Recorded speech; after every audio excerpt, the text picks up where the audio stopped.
You've all received a book in your packet, one of Nick's books. It's Ricochet, and if you open the front cover, the first sentence there is, when change happens, 1 in 3 people will find inspiration, where others will find imprisonment. Which one are you? So with that, Nick, it's all yours.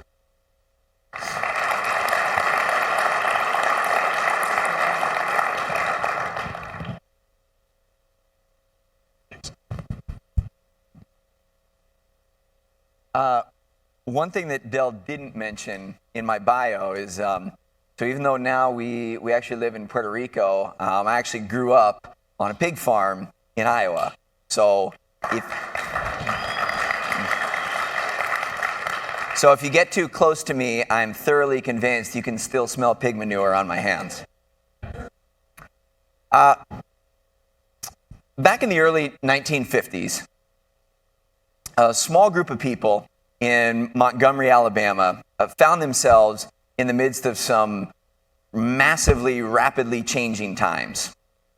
Only instead of merely trying to survive this change, these people decided they wanted to drive some change.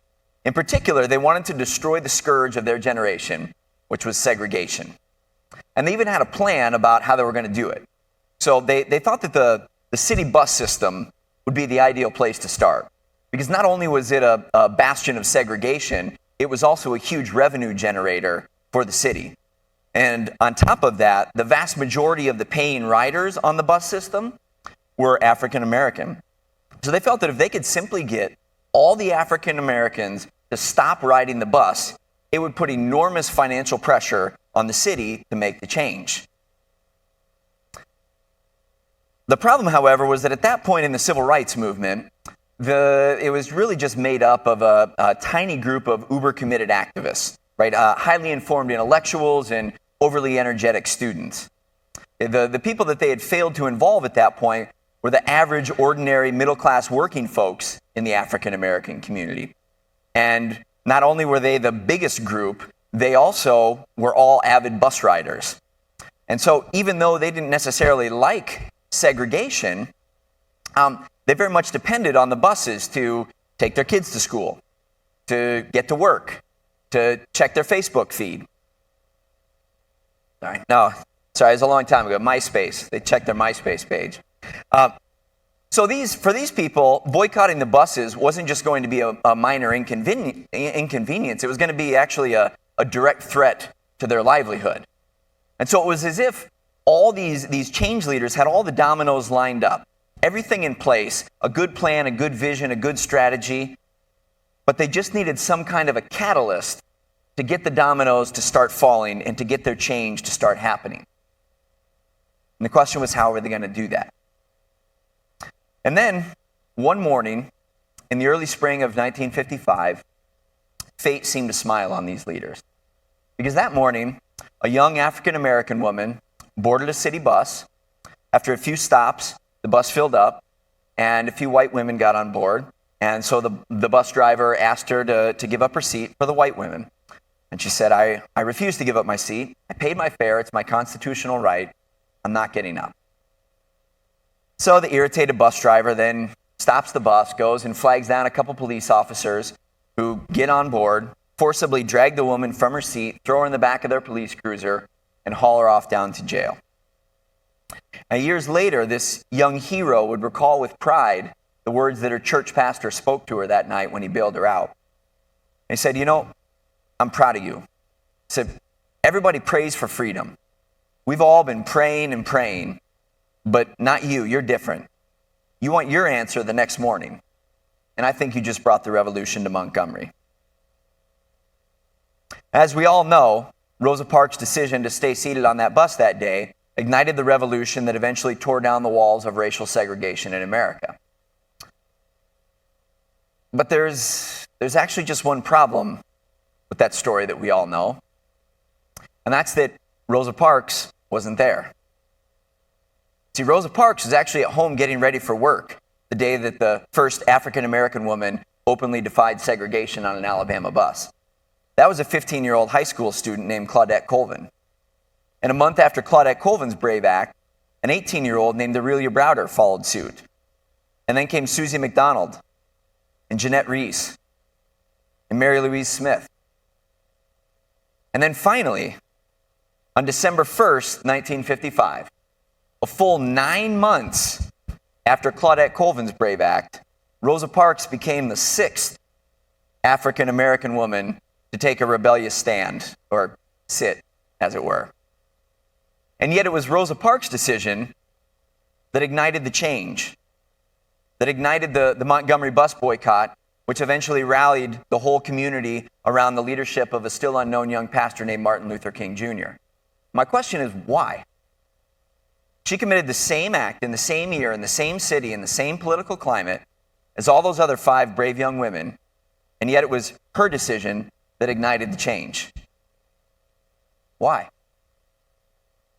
Well, today we're going to solve that mystery, because the truth behind the Rosa Parks legend gives us an invaluable insight as to how ordinary people in ordinary situations like you and I can inspire a domino effect of change that ripples across our teams, our organizations, our communities, and maybe even our societies. And so the question is, how do we do that? How do we make that kind of decision that ignites that kind of change? Well, to find out, let's play a little game. I'm going to need about 6 to 8 volunteers. I was feeling brave and bold this afternoon. My son being number 1. I promise I didn't force him to do that. Come on up, Ruben. Who else? I can be here all day. I don't know about you guys. Okay, come on up. Thank you, sir. Thank you. Okay, we need about 4 or 5 more people. Attaway. Okay, someone's being volunteered. Thank you, sir.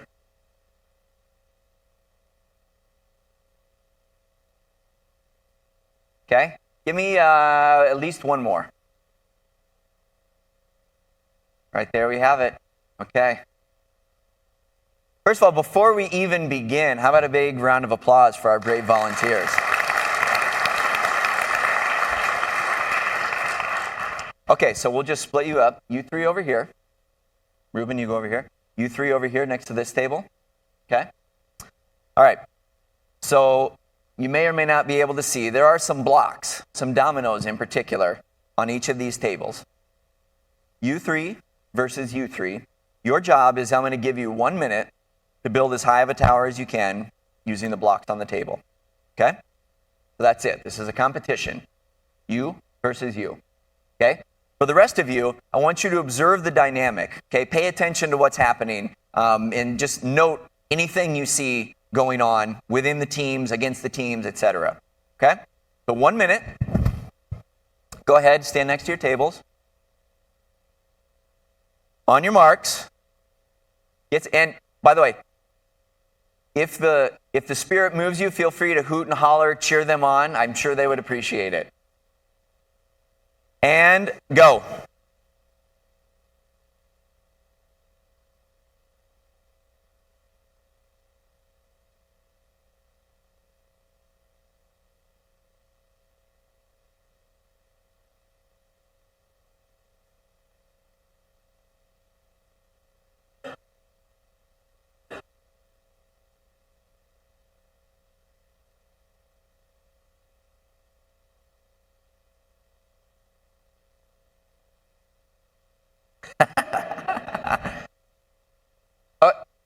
Hold on.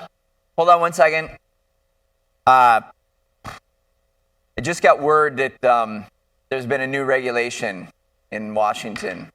So now you have to continue building as high of a tower as possible, but you also have to balance a cup of water on top of your tower. So go ahead. Proceed. You have 25 seconds.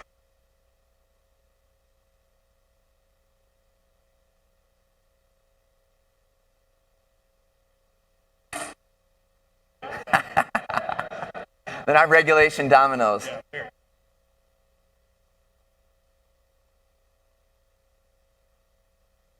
10 seconds.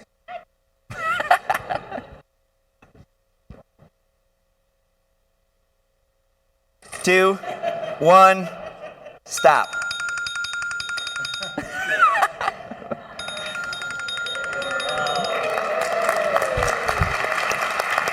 Well done.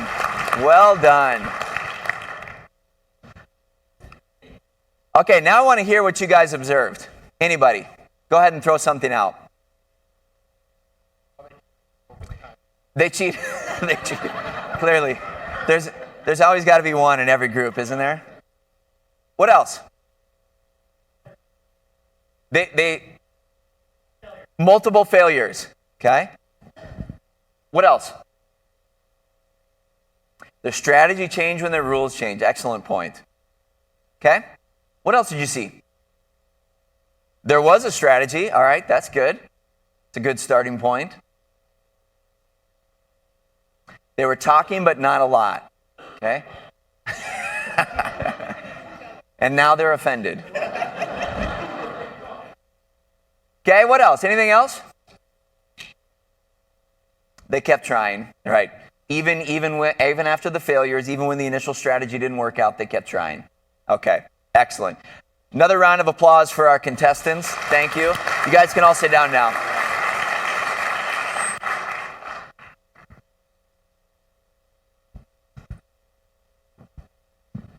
Okay, so we saw a lot of things here. We saw them mostly balancing risk versus reward, planning versus action, speed versus precision. And then, of course, we saw a lot of necessary adaptation after the rules changed and the strategy had to be changed. But above all, what we saw is two groups of smart, talented people coming together with limited time, limited resources to build something great. And both groups did it the exact same way. The same way that Rosa Parks inspired a domino effect of change, one decision at a time. You see, decisions are the most basic building blocks of growth and innovation and change in our teams, in our organizations, in our schools, our families, our communities. And the reality is that the more strategically and decisively we stack our blocks, the faster and more effectively we're able to actualize the changes about which we fantasize. Okay? One decision at a time. So in a few minutes, I want to share with you a simple three-part framework that will help you make these kinds of decisions that can orchestrate these changes that you're hoping for. And I think that's pretty exciting because I get a hunch in here today, there's probably a leader who really is trying to realize a transformational vision for her department right now. I bet there's a couple veterinarians in here who desperately want to change the way that their colleagues and their customers are using data and evidence to make their decisions about the health of their animals. I bet there's also a couple creative thinkers who are right on the cusp of making some systemic innovations that are going to catapult the entire pork-producing industry into another tier of efficiency and prosperity. And we're all going to do that one decision at a time. Now, before I get into that framework, however, I have to say a few words about your mindset. See, because this framework, like any kind of a framework, it's really just a vehicle. And every vehicle's performance is ultimately going to be determined, either boosted or burdened in part by the mindset of that vehicle's driver. So, for example, you could give me a high-powered sports car, and I wouldn't even come close to tapping its full potential. And the reason why is because I have 4 kids under the age of 12, so I have the mindset of a minivan driver, which I am. In fact, I'm not just the proud owner of 1, but 2 minivans, which if you're keeping score at home, that's actually lame squared. So what is this mindset? Well, in 2009, a group of the world's leading industrial psychologists, led by a guy named Tim Judge, who's now at the University of Notre Dame, but who I had the opportunity to staple papers and get coffee for as an undergrad at the University of Iowa. Him and a bunch of his colleagues, they partnered with the National Institute of Health. And What they wanted to find out was, what is it that we could see in a child when they're growing up that's going to tell us whether or not this child is likely to be successful as an adult? So they partnered with the National Institute of Health, and they follow over 12,000 people from their teenage years to their middle age years. And they looked at everything you might imagine that could possibly contribute to later life success. Now, what kind of household did they grow up in? Were their parents highly educated, uneducated? Was it more blue collar, white collar? What kind of grades did these kids get when they were in school? How did they do on their college entrance exams? And in addition to a whole bunch of other things, they also took a look at whether or not each child had a more decisive driver mindset or a more indecisive passenger mindset. And what they found was pretty fascinating. By the time these kids reached middle age, the sons and daughters of roofers and plumbers and day laborers who didn't get such good grades in school, frankly didn't do so hot on their college entrance exams either, but who had a decisive driver mindset, by the time they reached middle age, they were making an average annual income that was 30 to 60% higher than the privileged children of doctors and lawyers and business executives who got straight A's, aced their college entrance exams, but who had a passenger mindset. And you can guess the kids that did better than any of them, and that was the kids that grew up with all the privileges, got the straight A's, aced their college entrance exams, and had a driver mindset. By the time they hit middle age, their average annual income was 150% higher than the other groups. And so since then, other researchers have tried to pick up the torch and figure out, well, what are the mediating variables? What is the connecting tissue here between something as simple as a mindset and objective success so much later in life? And what they found is the reason why these people, these drivers, make so much more money than their peers is because they're better in virtually every sales position known to any industry. They deliver far better customer service because they're not simply passive order takers, but they're advocates for their customers, always looking out for their best interests. They don't get nearly as stressed and burn out on the job in the normal peaks and valleys of a daily career. Put all these things together, it's not surprising to learn that they also end up liking their jobs a whole heck of a lot more than other people. And lastly, even when they're out of work, they look longer and harder to find a job. And for me, that's the kicker. Why?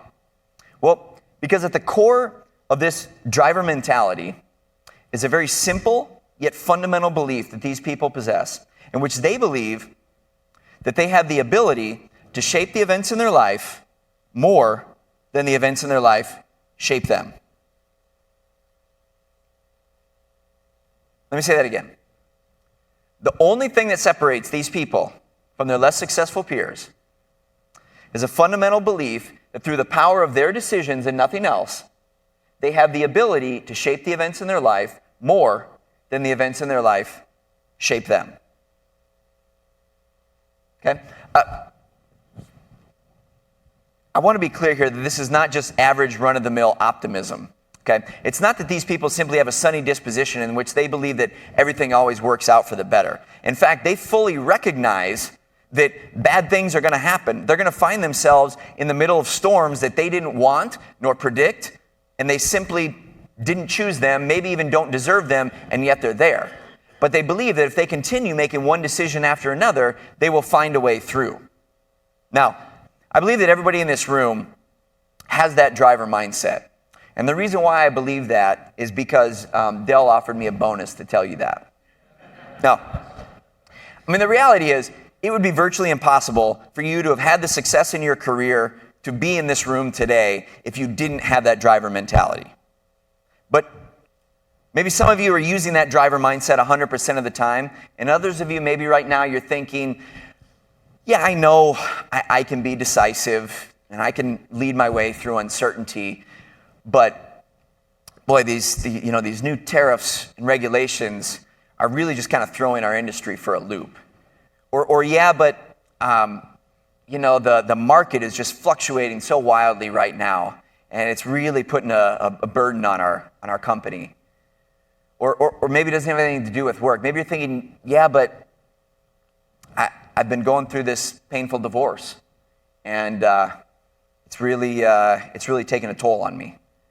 Or yeah, but my kid or my parent just got this devastating diagnosis. So whereas once upon a time, I felt like a driver, the last few months or years have sort of challenged that assumption. And I don't want to minimize any of these challenges because, I mean, this is, let's face it, this is the hard stuff of real life. But what I do want to say is what separates these drivers from passengers is that while everyone else is sitting on their yeah buts, fixating and focusing on all the problems that they can't control, drivers are getting off their yeah buts and they're making decisions about the areas in their life and their work in which they still can control. And with each one of those decisions, they refresh that mentality, that driver mentality. They remind themselves that no matter the mistakes that I've made in the past, no matter the unfortunate circumstances in which I find myself in the present, I still possess the ability and the right and the freedom to make decisions that will shape my future. So I mentioned this three-part framework, okay? The first step in the framework is to check your decision pulse. Check your decision pulse, okay? To demonstrate what I mean here, I'd like everybody to stand up.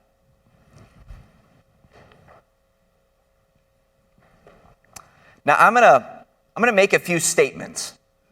And if you agree with the statement that I say, I want you to turn and face me wherever I am in the room. Okay, I'm gonna be walking around the room. All right, everybody clear? It's really important to our team this year that we improve the quality of our existing services.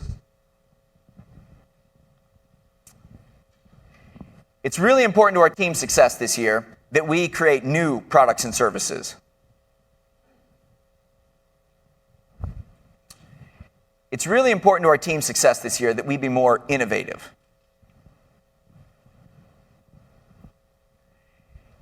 Thank you, sir. It's really important to our team's success this year that we reduce our costs. Can I sneak by you? Thank you. It's really important to our team's success this year that we increase our process efficiencies. It's really important to our team's success this year that we be more responsive to our customers. It's really important to our team's success this year that we develop team leaders. It's really important to our team's success this year that we improve our productivity. Now, which direction did you move in? A circle. Thank you for being good sports. You can all sit down now. What's the point here? Well, the point is that you can make a sound, rational, valid business case for pursuing any one of these directions this year. But the trouble with pursuing 8 directions is that it's approximately 7 too many if you actually want to get somewhere. True? I think maybe one of the most insightful things I've come across in all my years of researching decision making is something that an ethics professor at the Harvard Business School said. He said, you know, one of the biggest mistakes we make when it comes to thinking about decisions is we assume that the toughest choices are between right and wrong. And he said, in reality, that's not the case. In reality, the toughest choices are almost always those between right and also right. And isn't that true? I mean, we're all smart, decent, ethical people in here. We barely give the wrong choice a second thought. Only when we're faced with 2 or 3 or 4 or 6 or 8 seemingly right options, only then do we stumble. Only then do our teams get out of alignment. Only then do we feel like we're chasing our tails instead of making progress in a consistent direction. And so the solution here is we have to take these 8 directions and we have to give them a pecking order. Not just we're going to try and do 8 things, accomplish 8 goals this year, but we're going to give them a hierarchy. We're going to say the first thing we're going to accomplish is this. And when we have to make a trade-off, we choose this over the other things. Okay? And that's actually what making a decision is really all about. Does anyone know what the Latin root of the word decide means? Well, I'll give you a hint. Here's the other English words that share the same Latin root as decide. Homicide, genocide, suicide, pesticide, herbicide. What do all those words have in common? right? They're all about killing, right? They all come from the same Latin word that means to cut or to kill. And so I think when you put that in the context of decide, it gives us a whole new understanding of what it actually means to make a decision. See, decision is one of these words that we throw out all the time. We decided to marry this person. We decided to take that job. We decided to pursue this strategy. And we always talk about what it is that we decided to do, but at its core, at its essence, making a decision is really much less about what we decided to do, and it's much more about all the other great options, big opportunities that we decided to cut, to kill from consideration, so that we could do the thing that matters most, the thing that's going to have the most disproportionate impact on our success in whatever area we're talking about. A while back, back in the 90s, legendary CEO and co-founder of Southwest Airlines, the late, great Herb Kelleher, was talking to a friend, and he told his friend, I can teach you how to run this airline in 30 seconds. So one thing you got to know is that we are the, capital T-H-E, the low-fare airline. And as long as you know that one thing, you can make all the decisions I do every bit as good as I do all day long. And his friend looks at him a bit dubiously and is thinking, come on, Herb. Don't you think you're oversimplifying your job as a Fortune 500 CEO just a tiny bit? And Kelleher says, well, all right, well, let me show you how this works in practice. Let's say that Joe from marketing comes into your office, and he says, we just got the results back from the customer satisfaction survey that we did, and it turns out that passengers on the flight between Houston and Las Vegas want some food. And the thing is, Herb, all we serve is peanuts. So I was thinking, we could start serving a nice chicken Caesar salad. And wouldn't that satisfy our customers per their very own request?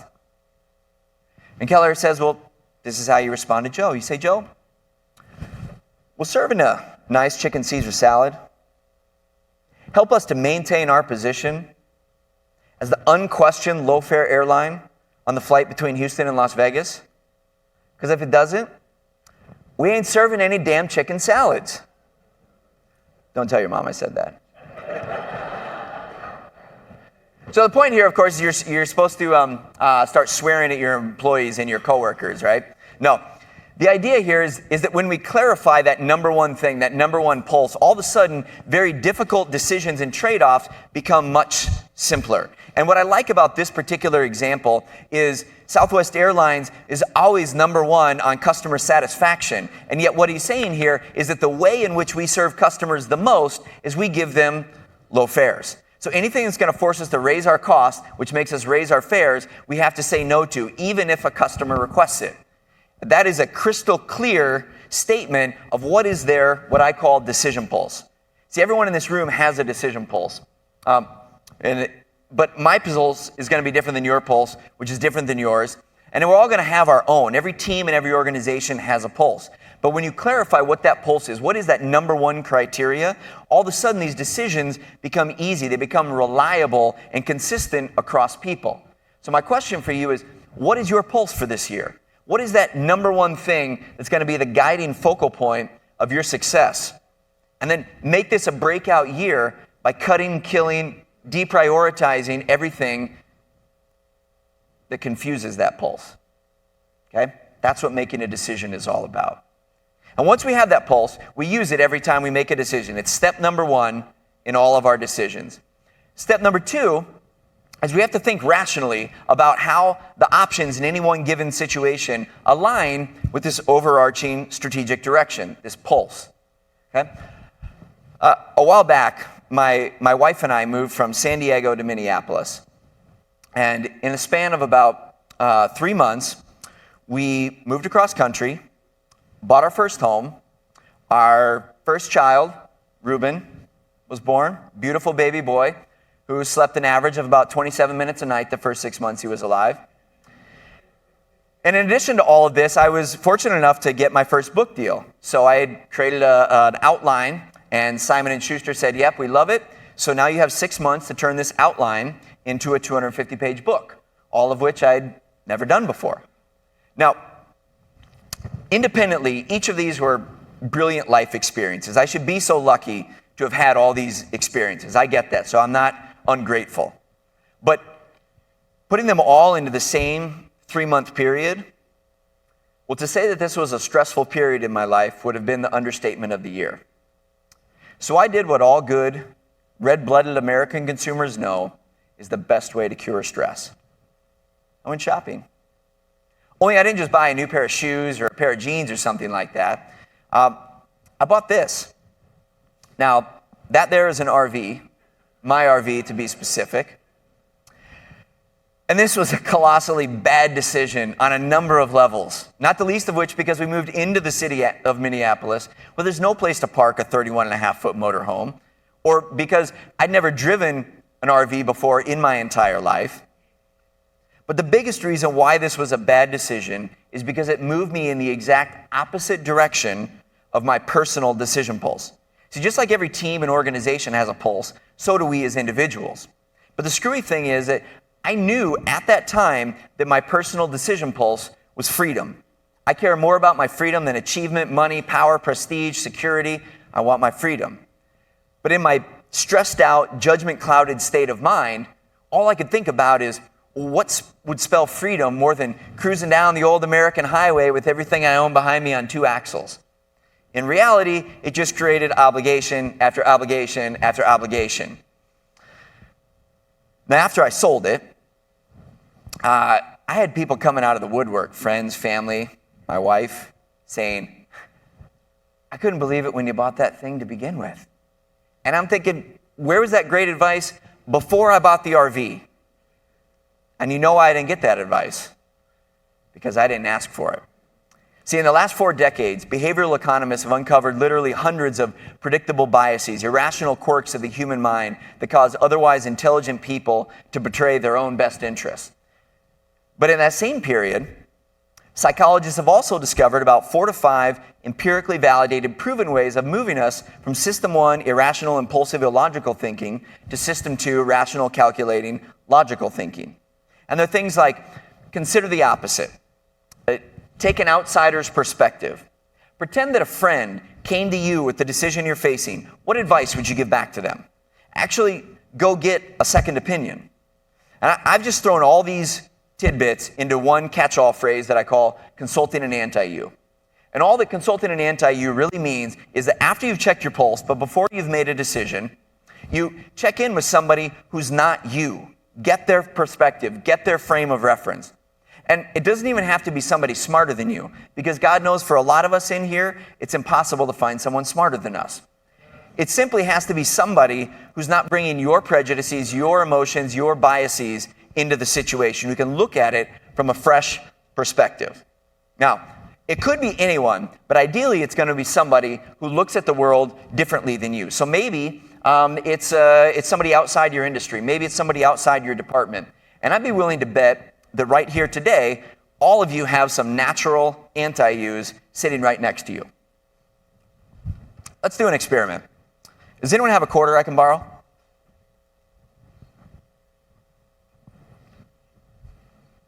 No one carries change in 2019. This guy does. Thank you, sir. I'm so impressed you have a quarter. All right.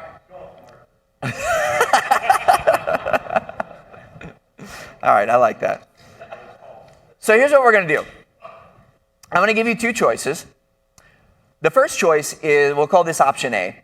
Option A is you get a guaranteed 1-week all-expense-paid trip anywhere you want in the world. Okay? 1-week all-expense-paid trip. Option B, I'm going to take my friend's quarter and I'm going to flip it. And if it turns up heads, you get a 2-week trip, all expenses paid anywhere in the world. If it turns up tails, you get nothing. Okay? So option A, guaranteed 1-week trip. Option B, heads you get 2 weeks, tails you get nothing. Okay, now think about which one you would prefer. Okay, now, who would choose option A? Go ahead and stand up.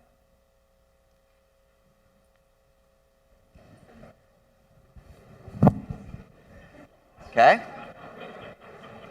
All right, go ahead and sit down. Now, who would choose option B? Go ahead and stand up. Slightly fewer people. All right, hold on. Ladies and gentlemen, look at the people sitting or standing next to you. Meet your anti-U's.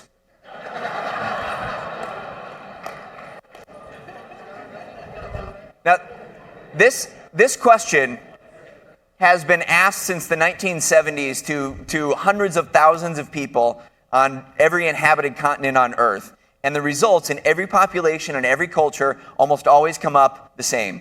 2 out of 3 to 3 out of 4 people will always take option A, and about 1 out of 4 will choose option B, the bird in the hand versus the 2 in the bush. And this tells us something fundamental about how we differ as decision makers. Okay? So what this means is that some of us, when we make a decision, we are focused primarily on mitigating risk. We want the safest bet that's going to give us a little edge up. Other people, it's not that they love risk, but they're simply focused on the size of the reward, the potential. And so I don't like this term risk taker because it's really a misnomer. It doesn't capture what they're really thinking. They're not saying, I want the 2 in the bush because I like risk. They're saying, I want the 2 in the bush because it's more than 1 in the bush, right? So over time, if you do make 100 decisions, we flip the coin 100 times, they're going to end up winning 50 2-week trips for 100 weeks, and the other people who chose option A are going to end up getting 100 weeks. So in the long run, it neutralizes, it balances out, but in each given situation, it's very helpful to call on that other person to help us see this from another perspective that we're naturally blinded by. So if you have people around you, and I'm sure right now your minds are turning thinking, oh, I know exactly who my anti-U is. Embrace that person. Don't push them away. Embrace them. They are going to help you make better decisions. Okay?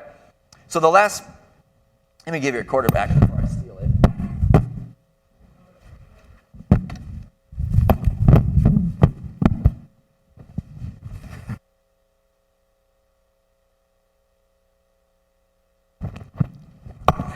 So the last step in the process,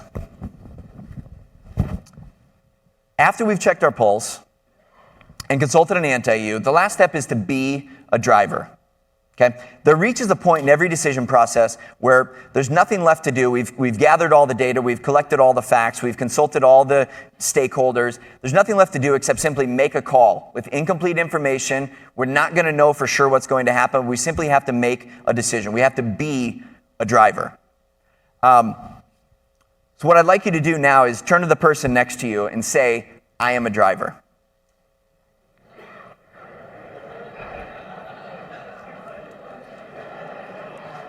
Now, as fully grown adults, who felt absolutely ridiculous saying that out loud to your peers? I get it. It's corny, it's silly, but I promise you it works. A while back, I was speaking to an audience similar to this one, and there was a guy in the audience who had been an airline CFO, chief financial officer for many years. But about 8 years prior to him being in my audience, he had left that position, left his safe airline positions to start up a couple of entrepreneurial ventures, both of which had folded in the years prior. So at the time he was sitting in my audience, he had been looking for a new airline CFO position for about a year, almost 18 months actually, with no luck at that point. But after my talk, he came up and asked if we could have coffee the next time I was in town. So I said, sure. And so a few weeks later, I was in town again, and we got together, and he proceeded to tell me that he did what I'm going to recommend all of you do, which is not simply say, I am a driver, but write it down on a sticky note, put it on your bathroom mirror, someplace you have to see it twice a day, every day, to remind yourself who you are, what your true identity is. His wife responded to the sticky note the same way that mine would have, and she made fun of him. Hey, everybody, look at me, I am a driver, right? In spite of the ridicule, he did it anyway. And so we have a nice conversation, and then before we leave, we get connected on LinkedIn. And about 6 weeks later, I see in my LinkedIn network updates, this guy got a job. Still today, he's a CFO at a regional airline outside of Miami. Now, do I really believe that the only reason, after 18 months, that he finally got a job is because he wrote, I am a driver on a sticky note and put it on his bathroom mirror? Of course I do. No. I mean, the sad reality is, if you're incompetent, being decisively incompetent is not going to help. I'm sorry, okay? But this guy, just like all of you, had all the skills, all the abilities, all the experience he needed to get through this turbulent, uncertain period in his life. Do I believe that owning this idea that he's the kind of person that takes clear and decisive action all day, every day, accelerated the process of finding a job? Absolutely. And that's the way making decisions works. It doesn't give you superpowers that you don't already have. It doesn't make you smarter, but it takes all the assets and abilities that you already have, and it makes sure that you're putting them on the playing field day in and day out, rather than sitting back and worrying about things you can't control and fearing the future and the uncertainty. Now, when you put these 3 steps of the process together, something magical happens. Ordinary people suddenly become capable of inspiring extraordinary transformations. Months before her arrest on that historic day in 1955, Rosa Parks struck up a friendship with a young 24-year-old attorney named Fred Gray. And even though she was nearly twice his age, Rosa and Fred quickly became friends, and they started sharing lunches together. And during these lunches, they talked about a lot of things, about their families and their hopes and dreams. But inevitably, the conversation always came back to the fact that it had been nearly a year since the historic Brown v. Board of Education ruling that desegregated schools, and they looked around and said, nothing's really different. Nothing's changed. And so the question on both of their minds was, what could a 24-year-old attorney with no money and no clients and a middle-aged seamstress do about it? As those 5 other brave young women like Claudette Colvin had proven, passion alone wasn't getting the job done. Simply being right wasn't enough. So they took a look and they said, if we're going to make any kind of a change here, we're going to have to not just be passionate, we're going to have to be strategic. We're going to have to define what is our strategic direction, what is our decision pulse. And they thought, the problem at the time was that there was all these splinter groups, factions and silos in the civil rights organization in Montgomery, because everybody could just see there were so many problems that needed to be solved. So they could see that some people would look at it and say, it's all about voters' rights. If we could just get all the African Americans out to register to vote, that would start making a change. But then other people would look at it and say, they would read an article and say, I heard that the black workers in this factory are only getting paid half as much as the white workers. So it's all about fair employment standards. Boy, if we can change that, then we'll be somewhere. And then others would hear about how some young man was sentenced to life in prison for a crime he didn't commit. And so for them, it was all about criminal justice. That's the place to start. And so there's just all these splinter groups going off in all these different directions that was making it virtually impossible to make any kind of unified change movement happen. So Fred and Rosa thought, the one thing that could maybe tie everybody together is segregation. So their pulse became destroy segregation. And in Fred Gray, Rosa had a natural anti-you. They were constantly checking their opinions with each other. And even though they shared a common vision, the middle-aged seamstress and the 24-year-old lawyer brought 2 very distinct vantage points to the table that would ultimately prove invaluable not just to each other, but to the movement as a whole. And so the last step in the process is they just needed to take some kind of a bold, strategic action that would get the dominoes to start falling. So the question was, what is that going to be? And then a thought occurred to them. Maybe those young girls were onto something. Maybe the reason why their actions hadn't inspired the change was less to do with the action, but rather the profile of the actor. Right? What if the person who committed that defiant act wasn't somebody who could just be written off easily and dismissed as a rabble-rousing teen looking for a fight? What if that person could pass as your neighbor, or your coworker, or your local librarian?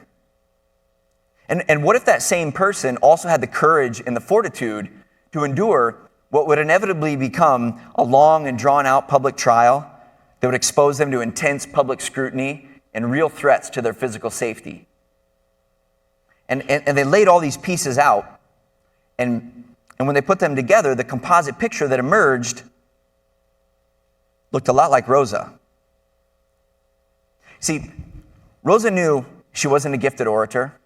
She didn't have powerful friends in high places. She didn't have an Ivy League degree.